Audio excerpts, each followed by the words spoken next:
নমস্কার বন্ধুরা, সুপর্ণা হিসেবে রান্নার চ্যানেলে আপনাদের সকলকে স্বাগত জানাই। আমি সুপর্ণা আজকে আবারও নিয়ে চলে এসেছি আরেকটি নতুন রেসিপি। আজকে আমি করে দেখাবো শিঙি মাছের পাতলা ঝোল। শিঙি মাছগুলোকে আমি কেটে ধুয়ে রক ফেলে দিয়ে নুন, হলুদ ও কাঁচা তেল মাখিয়ে রেখেছি। শিঙি মাছগুলিতে দেওয়ার জন্য আমি আলু ও কাঁচকলা কেটে নিয়েছি। কাঁচকলাগুলিকে আমি চাল ধোয়া জলে ভিজিয়ে রেখেছিলাম। চাল ধোয়া জল থেকে তুলে আমি হলুদ মাখিয়ে রেখেছি। এর ফলে কী হবে, কাঁচকলাগুলো কালো হয়ে যাবে না। এদিকে কড়াইয়ে তেল গরম করে আমি তার মধ্যে মাছগুলো ভেজে নেব। মাছগুলো ভাজার সময় অবশ্যই ঢাকা দিতে হবে, না হলে তেল ছিটকানোর সম্ভাবনা থাকে। দেখুন, মাছগুলো আমার ভাজা হয়ে গেছে। এবার ওই তেলের মধ্যেই আমি আলু ও কাঁচকলাটিকে ভেজে নেব। আলু ও কাঁচকলাটি ভাজার সময় আমি এর মধ্যে নুন ও হলুদ ব্যবহার করেছি।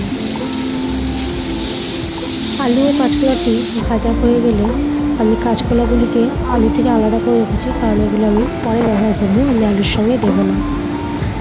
এবার কড়াইয়ে তেল দিয়ে এদিকে মশলা ও ফোড়নগুলি রেডি করে নেব।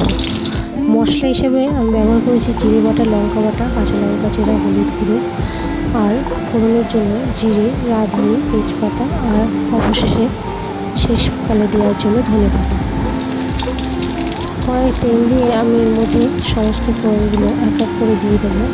সেই জিরে, রাঁধুনি ও তেজপাতা ফোড়নগুলো দিয়ে নেড়ে চেড়ে এদিকে রেডি করে রাখা মশলাগুলিতে একটু জল দিয়ে গুলিয়ে ওই ফোড়নটির মধ্যে ঢেলে দেবো। সেটি দিয়ে এবার কষাতে শুরু করবো। এর মধ্যে আমি পরিমাণ অনুযায়ী নুন দিয়ে দেবো। আপনারা আপনাদের স্বাদ অনুযায়ী নুন দেবেন। নুন দিয়ে মশলাটিকে ভালো করে কষাতে থাকবো যতক্ষণ না মশলা থেকে তেল ছেড়ে আসে। মশলা থেকে তেল ছেড়ে এলে এর মধ্যে আমি ওই নুন হলুদ দিয়ে ভেজে রাখা আলুগুলিকে দিয়ে দেবো। আলুগুলি দিয়ে আবারও মশলাগুলিকে কষাতে থাকবো এবং এর মধ্যে পরিমাণ অনুযায়ী জল দিয়ে দেবো। যেহেতু এটা পাতলা ঝোল, তো এর মধ্যে একটু জল বেশি পরিমাণে দিতে হবে। এবার ঝোলটি ফুটে এলে এর মধ্যে আমি কাঁচকলাগুলিকে দিয়ে দেবো। এবার ভেজে রাখা মাছগুলি, ঝোলটি ফুটে এলে ভেজে রাখা মাছগুলি দিয়ে নেড়ে চেড়ে এর মধ্যে যে কাঁচা লঙ্কাগুলি ছিঁড়ে রেখেছিলাম সেগুলি উপর দিয়ে ছড়িয়ে দেবো। এবার এটি ঝোলটি ফোটার জন্য অপেক্ষা করব।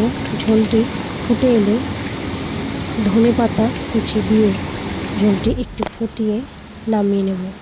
তো দেখুন, আমার আলু, কাঁচকলা ও শিঙি মাছের পাতলা ঝোল একদম তৈরি। আপনারা আমার মতো করে একবার বাড়িতে এইভাবে ট্রাই করে দেখবেন।